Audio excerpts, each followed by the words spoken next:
안녕하세요. 고성기입니다. 오늘은 뒷담화하는 사람의 심리와 어떻게 대처해야 하는지, 또 어떤 마음가짐으로 접하면 편한지에 대해서 말씀드리겠습니다. 우리는 뒷담화를 들을 때가 있습니다. 그 내용이 짚이는 데가 있으면 바로 잡고 고치면 되고, 근거 없는 비난 중상이라면 그냥 흘려버리면 됩니다. 하지만 그 뒷담화로 인해서 소중한 가족이나 소중한 사람들에게 엄연한 피해를 줄 경우에는 법적 대응도 해야 할 때가 있습니다. 오늘은 뒷담화를 들었을 때 어떻게 대처해야 하는가, 또 마음가짐에 대해서 말씀드리려고 합니다. 우리는 뒷담화를 들었을 때 기분이 상하거나 화가 나거나 아니면 공격적인 태도를 보인다거나 그 뒷담화가 너무 신경 쓰여서 일이 제대로 손에 잡히지 않거나 일상생활조차도 어려울 때가 있습니다. 그렇게 되지 않기 위해서 험담을 들었을 때, 뒷담화를 들었을 때도 그냥 담담하게 들을 수 있는 마음가짐에 대해서 말씀드리겠습니다. 오늘은 이 순서대로 말씀을 드리겠습니다. 뒷담화를 들었을 때의 대처법, 마음가짐에 대해서 캔슬 컬처라는 말을 통해서 말씀드리겠습니다. 캔슬 컬처라고 하는 것은 취소 문화, 주로 저명인을 대상으로 과거에 잘못되었다고 생각하는 행동이나 발언을 고발하고 거기에 비판이 쇄도함으로써 인의 직업이나 사회적 지위를 잃게 만드는 소셜미디어상의 현상이나 운동을 말합니다. 이것을 캔슬 컬처라고 합니다. 모난 돌이 정 맞는다라는 속담이 있습니다. 너무 뛰어난 사람은 다른 사람들에게 미움을 받는다라는 말입니다. 미움을 받기 쉽다는 의미입니다. 유명한 사람이 일반인의 고발로 인해서 그 자리에서, 그 지위에서 내려오거나 완전히 인생이 무너져 버리는 경우도 있습니다. 특히 SNS 발달로 인해서 일반인들도 누구나 쉽게 자신의 생각을 올릴 수 있고 또 익명으로 올릴 수 있기 때문에 예전과 비교해서 이런 일들이 진짜 빈번히 일어나고 있습니다. 연예인들의 학폭 사건이나 아니면 정치인들의 언행들을 누구나 쉽게 SNS에 올릴 수 있는 시대가 되었습니다. 거의 대부분이 과거에 한 행동들입니다. 범죄 행위까지는 아니더라도 과거에 했던 부적절한 행위 아니면 남들에게 불쾌한 감정 그리고 상처를 주는 그런 행동들이 낱낱이 까발려지는 것은 흔한 일입니다. 그 중에는 몇십 년 전에 했던 행동들도 있습니다. 초등학교 때, 중학교 때 이랬다. 이런 것들이 올라오기도 합니다. 몇십 년이나 흘렸으면 과거의 일인데 그런 과거에 했던 일들을 초등학교나 중학교 때 몇십 년 전에 했던 일들을 일일이 다 까발려서 후벼 파서 그 사람의 행동을 단죄하고 죄를 묻는 일들이 비일비재한 이 사회는 정말 건전한 사회일까라는 생각이 들기도 합니다만 오늘날 빈번히 일어나고 있는 일들입니다. 디지털 타투라는 말이 있습니다. 타투라고 하는 것은 문신을 말하죠. 근데 디지털상에 남아있는 문신, 어떤 의미인가 하면 인터넷상에 남아있는 과거의 흔적을 말합니다. 지금은 인터넷을 뒤지면 과거 몇십 년 전에 올렸던 그런 것들도 찾아낼 수가 있습니다. 어렸을 때 장난삼아 문신을 한번 하면 그 문신이 지워지지 않듯이 어렸을 때 올렸던 과거에 했던 그런 디지털상으로 남아있는 흔적이 아무리 시간이 흘러도 지워지지 않는, 없어지지 않는 것을 디지털 타투라고 합니다. 내가 과거에 한 20년, 30년 전에 한 것들이 문제가 되고 그리고 유명해지면 질수록 그 문제들은 더 커지고 몇십 년을 거슬러 올라 그 사람이 한 행동 그런 것들이 문제가 됩니다. 그리고 과거를 폭로하는 기사들이 쏟아져 나옵니다. 이런 기사들을 접하면서 생각하는 건 과연 털어서 먼지 안 나는 사람이 있을까라는 것입니다. 자신이 지난 20년, 30년 전에 한 행동들이 문제가 되지 않는 과거를 한 번도 범하지 않는 사람이 과연 있을까라는 것입니다. 아무리 인격자, 성인 군자라고 해도 하나도 흠잡을 데가 없는 그런 사람이 과연 존재할까요? 존재할지도 모르지만 대부분의 사람은 과오를 범하고 잘못을 저지르면서 살아가고 있습니다. 또 그것이 사람입니다. 만약에 그 사람이 과거에 한 행동들을 하나하나 모아본다면 어떨까요? 특히 부적절한 행동, 좋지 못한 언행, 아니면 잘못된 점들, 그 사람의 치부, 그 사람의 추악한 면을 찾아내서 그런 것들만 모아놓으면 어떨까요? 한 권의 노트에 그런 부분만을 다 적어 놓으면 어떨까요? 동영상을 만들면 어떨까요? 그런 동영상을 보고 그런 노트를 읽어보고 사람들은 그 사람에 대해서 어떻게 생각할까요? 아, 진짜 이 사람 최악이다. 뭐 이런 사람이 다 있냐. 이것도 인간이냐라고 그 사람에 대해서 영상 속 인물에 대해서 최악이라고 말을 할 것입니다.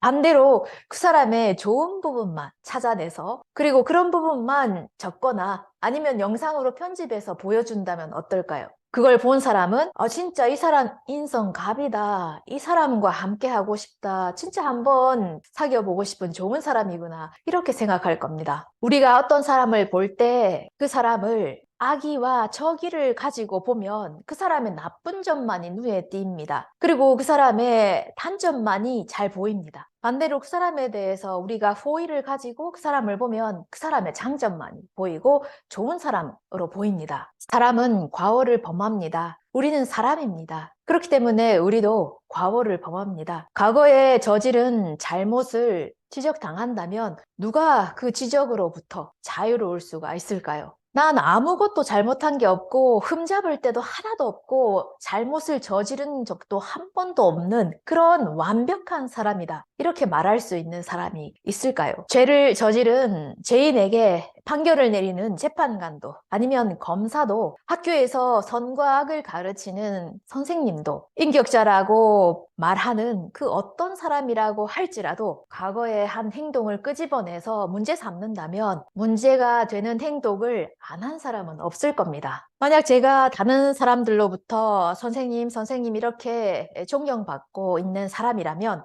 그런 사람들은 저를 오해하고 있습니다. 실제 제 모습을 보면 진짜 이런 사람이었구나. 믿을 수가 없다. 어떻게 그럴 수가 있나.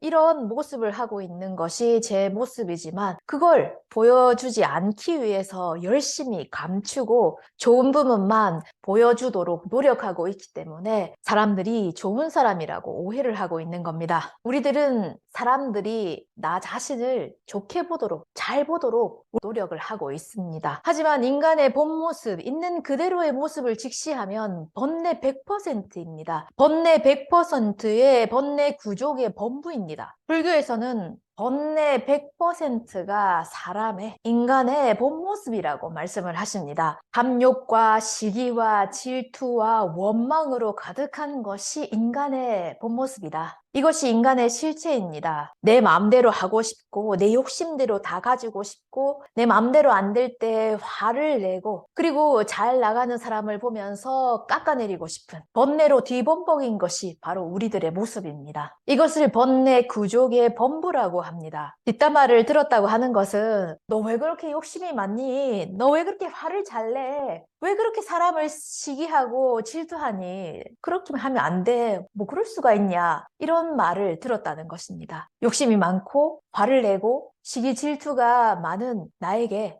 너 욕심 많다? 너 화 잘 낸다? 이런 말을 들었다는 것입니다. 그리고 나에게 그런 말을 한 사람도 욕심이 많고 화도 잘 내고 시기 질투하는 사람입니다. 더러운 나에게 더러운 사람이 너 더러워라고 말을 한 것입니다. 욕심 많고 화도 잘 내고 남들이 잘 되는 건 배 아픈 나에게 너 왜 욕심 많아? 화를 내. 그리고 남들이 잘 되는 거 배 아파하는 거야. 이런 번뇌밖에 없는 나 자신에게 너 왜 그렇게 번뇌밖에 없어? 라고 말하는 것입니다. 그리고 너 왜 욕심, 분노, 질투 이런 번뇌밖에 없어? 라고 말하는 그 사람 자신도 번뇌 100%인 번뇌 구족의 범부입니다. 두 번째는 험담하는 사람의 심리입니다. 방금 전에 말씀드린 캔슬 컬처라는 말에서 알 수 있듯이 여러 사람들의 비난과 표적이 되는 것은 바로 유명한 사람, 저명한 사람입니다. 남들보다 뛰어난 사람, 뛰어난 무언가를 가지고 있는 사람, 이런 사람들이 표적이 되어서 사람들의 비난, 비평을 한 몸에 받습니다. 익명으로 SNS에서 인터넷으로 이런 사람들에게 비난의 말을 쏟아내는 사람들은 그런 것들을 즐기고 있습니다. 하나의 게임이죠. 그리고 유명하진 않더라도 일반인이라고 할지라도 다른 사람들보다 조금 특출한 그런 능력을 가진 사람 아니면 그런 것을 가지고 있는 사람은 비난, 비평 아니면 표적이 되기 쉽습니다. 자기보다 뛰어난 사람, 그런 사람들을 시기하고 질투하고 깎아내리려는 마음, 이런 마음을 불교에서는 우치라고 합니다. 어리석은 마음을 말합니다. 자기보다 뛰어난 사람을 보면서 질투합니다. 그리고 선망하는 것도 부러워하는 것도 같은 마음입니다. 자기보다 미모가 뛰어난 사람을 보면서 별로 기분이 좋지 않습니다.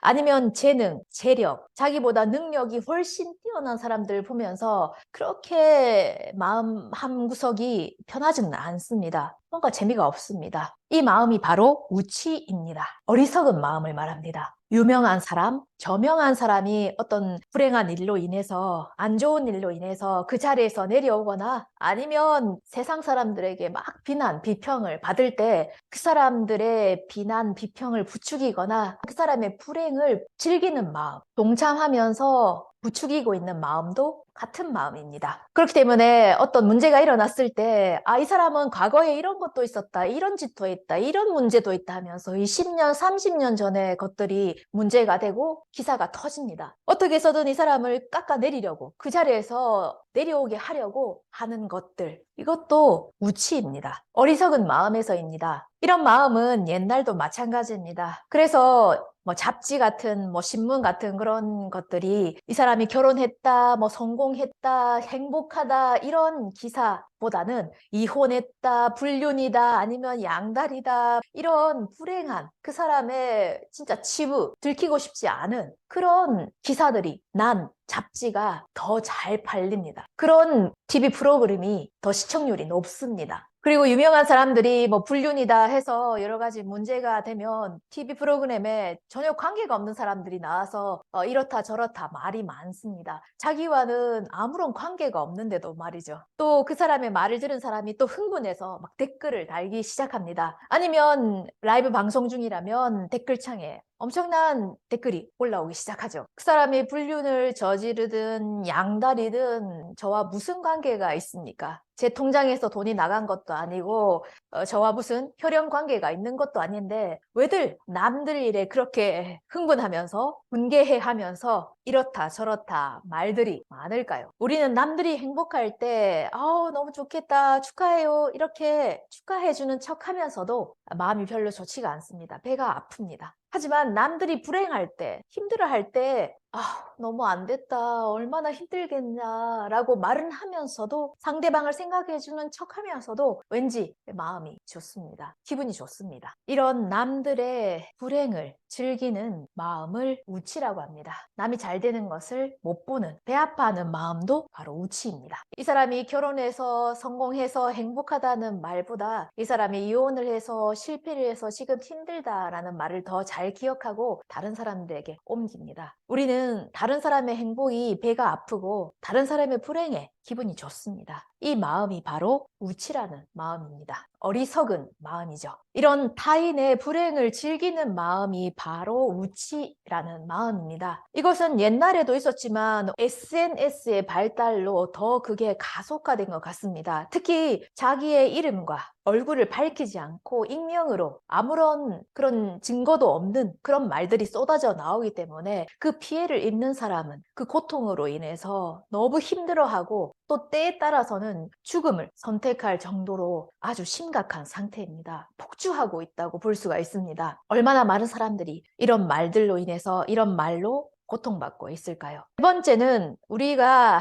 험담을 들었을 때 누군가가 내 뒷담화를 했을 때 그것에 대해서 대갚아 주는 것보다 중요한 것이 있습니다. 우리는 누군가로부터 내 뒷담화를 들었을 때 화가 납니다. 그리고 반격해 주고 싶습니다. 물론 터무니없는 비난, 중상, 모략이라면 반격해야 합니다. 갚아줘야 됩니다. 하지만 그렇지 않다면 굳이 그런 것에 내 소중한 에너지를 쓸 필요가 없습니다. 내 소중한 에너지를 써야 하는 더 중요한 곳이 있습니다. 불교는 자기 자신을 들여다보는 가르침입니다. 자기 자신을 들여다보는 것을 불교에서는 선정이라고 합니다. 마음을 가라앉히고 자신의 안을, 내면을 들여다보는 것이 선정입니다. 틀어진 자신의 마음을 가라앉히고 밖을 보고 있는 내 눈을 내 안으로 돌려서 나 자신을 바라보는 것, 내 마음을 바라보는 것이 바로 선정입니다. 선정은 육도 만행 중에 하나입니다. 석가께서 많은 선을 가르쳐 주셨지만 그 선을 6가지로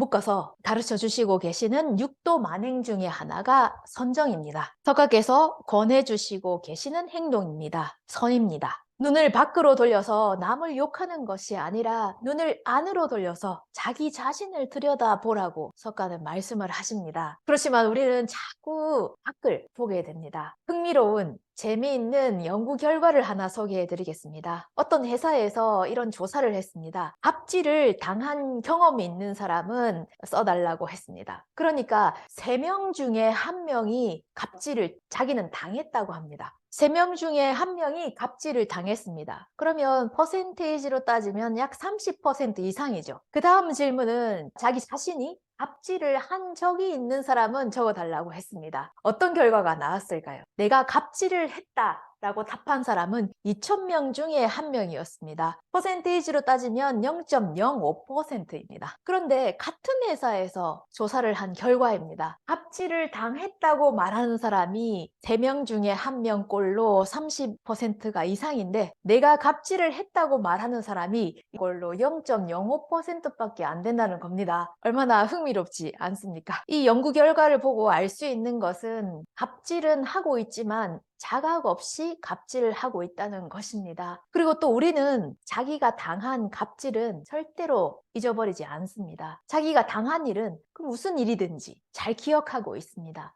내가 저 사람한테 이런 말을 들었다, 저 사람이 나한테 이런 짓을 했다, 이런 것은 잘 기억하고 있습니다. 하지만 자기 자신이 한 그런 말, 행동들은 우리는 기억하지 못합니다. 다 잊어버립니다. 이렇듯 우리는 내 자신의 모습을 잘 볼 수가 없습니다. 남들은 잘 보이는데 내 자신을 볼 수 없는 이 마음, 이것이 불교에서는 만심이라고 합니다. 교만, 오만, 자만할 때 이 만심입니다. 자기 자신을 잘 보지 못하는 교만의 덩어리입니다. 자기 자신은 갑질을 하면서도 갑질하는 사람을 보면서 어떻게 저렇게 갑질을 할 수가 있냐, 믿을 수가 없다, 어떻게 저렇게 인간으로서 저렇게 할 수가 있느냐고 자기도 갑질을 하면서 자기의 갑질은 보이지 않기 때문에 다른 사람의 갑질을 비난, 비평합니다. 다른 사람의 행동은 눈에 잘 보입니다. 하지만 내 행동은, 내 자신의 모습은 잘 보이지가 않습니다. 전혀 보이지가 않죠. 스포츠 선수나 아니면 가수들을 보면서 뭐 잘한다, 못한다, 저 사람은 이렇네, 저렇네 말이 많습니다. 하지만 내 자신은 어떨까요? 내가 똑같은 그 무대에 선다면 얼마만큼 할 수 있을까요? 우리는 내 자신을 모르기 때문에, 내 자신이 보이지 않기 때문에 사람을 평가하고 이 사람은 저렇다, 이 사람은 이렇다, 이런 말이 많습니다. 그럴 때 한번 생각해 보는 건 어떨까요? 내 자신은 어떤가? 정작 내 자신은 어떤 모습을 하고 있는가? 눈을 밖으로 돌리지 말고 내 안으로 돌려서 내 자신을 들여다보는 것이 중요합니다. 눈을 밖으로 돌리지 말고 내 자신을, 내 마음을 들여다보라고 석가는 말씀하십니다. 우리는 내 눈으로 내 자신을 볼 수가 없습니다. 아무리 다른 사람을 정확하게 판단하고 평가할 수 있는 그런 사람이라고 할지라도 그 사람 자신은 그 사람을 볼 수가 없습니다. 그래서 우리는 내 자신의 모습을 보기 위해서 거울을 봅니다. 석가께서는 우리의 있는 그대로의 모습을 비춰주는 거울을 남기겠다고 말씀하셨습니다. 법경이라는 거울입니다.